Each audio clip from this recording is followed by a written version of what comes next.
Em 1945, com o Estado Novo em crise, eleições gerais foram convocadas, depois do golpe de Estado liderado por militares pelos 3 setores das Forças Armadas, na tentativa de garantir a transição política e depor Getúlio Vargas do poder.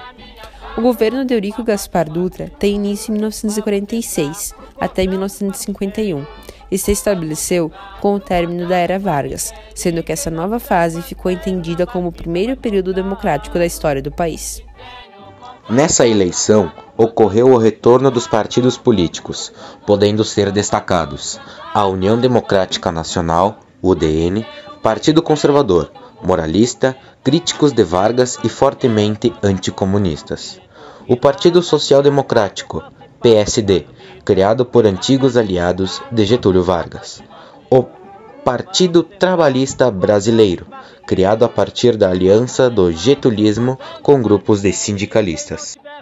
A eleição de 1945 foi realizada e teve como candidatos à presidência do país Eurico Gaspar Dutra, do PTB, Eduardo Gomes, da UDN, Leudo Fiuza, do PSB, Mauro Rolim Teles, do PAN. A disputa eleitoral teve fim com a vitória de Eurico Gaspar Dutra, sendo apoiado por Getúlio Vargas, sendo importante ressaltar que mesmo com a transição do regime autoritário para a democracia, esse período foi marcado pela permanência de muitas figuras políticas presentes no governo de Dutra e Vargas. O governo de Dutra teve 5 anos de duração. Durante este tempo, o feito de maior significância foi a promulgação de uma nova Constituição, no dia 18 de setembro de 1946. Após meses de elaboração, foi responsável por trazer parcialmente de volta direitos políticos e democráticos aos cidadãos brasileiros, além de garantir os direitos sociais estabelecidos durante o governo de Vargas, como legislação trabalhista, sufrágio universal, estabeleceu o sistema federativo, dando autonomia aos estados, funcionamento de livre poder legislativo federal com a Câmara de Deputados e Senado, estadual com as Assembleias Legislativas Estaduais e municipal com as câmaras de vereadores. As eleições voltaram a ser diretas, garantiu a continuidade da consolidação das leis do trabalho, CLT, esclarece a liberdade de associação sindical ou profissional. Com a bipolarização do mundo em 2 blocos hegemônicos, o governo brasileiro alinhou-se com os Estados Unidos e o bloco capitalista. Assim, internamente, iniciou-se uma forte repressão contra organizações políticas e de trabalhadores, que se alinhavam com a esquerda e o comunismo. Ações de Dutra nesse sentido levaram ao rompimento das relações diplomáticas entre o Brasil e a União Soviética, em 1947. Posteriormente, o governo brasileiro colocou o Partido Comunista do Brasil na ilegalidade, a partir de um dispositivo da Constituição contra partidos antidemocráticos. Por fim, no começo de 1948, os políticos eleitos pelo PCB tiveram seus mandatos políticos cassados. O governo Dutra abriu a economia brasileira a produtos estadunidenses. Adotou medidas que enfraqueceram os trabalhadores, como o congelamento dos salários e a criminalização das greves. Com isso, Dutra perdeu o apoio popular e passou a ser atacado por políticos ligados ao varguismo. Nesse governo também foi criado o Plano SALT, Saúde, Alimentação, Transporte e Energia, projeto que previa investimentos na infraestrutura nacional. Entretanto, as crises econômicas enfrentadas pelo país comprometeram a eficácia deste, e em 1951 houve o fim do mandato de Eurico Gaspar Dutra.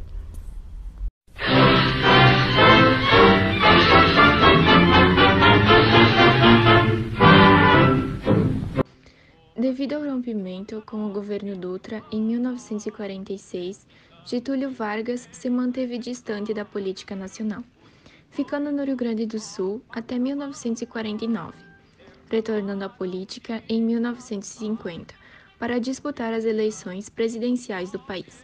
A corrida presidencial foi marcada por 3 principais candidatos: Getúlio Vargas, do PTB, Cristiano Machado, PSD, e Eduardo Gomes, UDN. Utilizando de propagandas populistas, Vargas, conhecido como o pai dos pobres, foi eleito. Em sua campanha, defendeu a retomada de ideais nacionalistas e modernistas, porém relacionados ao contexto da Guerra Fria.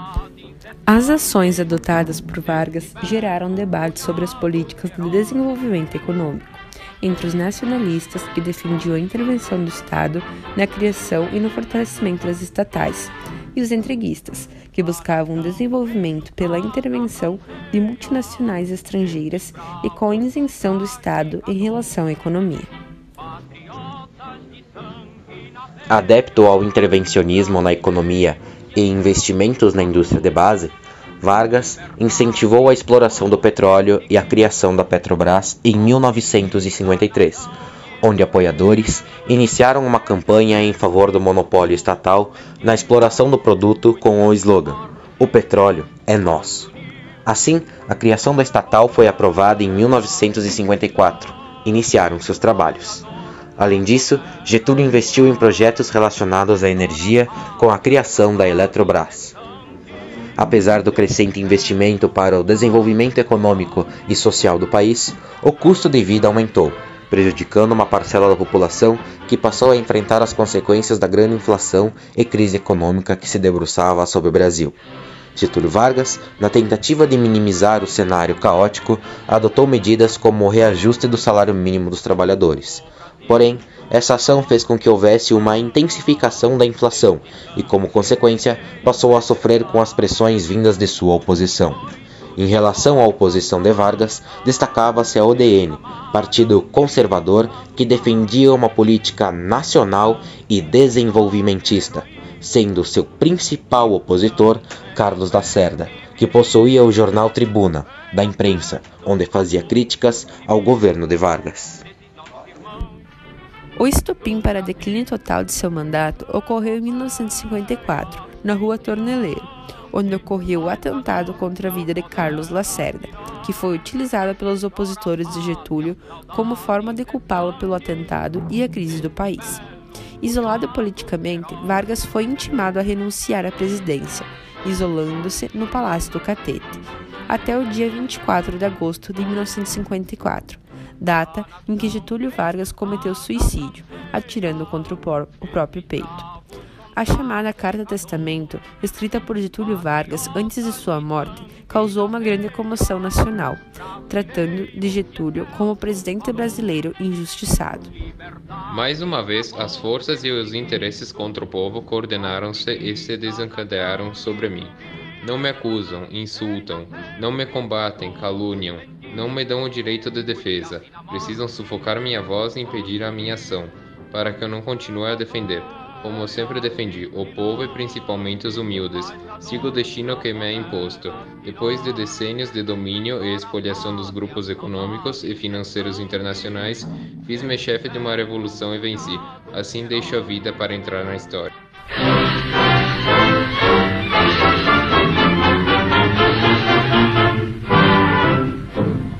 O Brasil sulla norte si ufana desse sangue que feito exemplar, os 18 de Copacabana.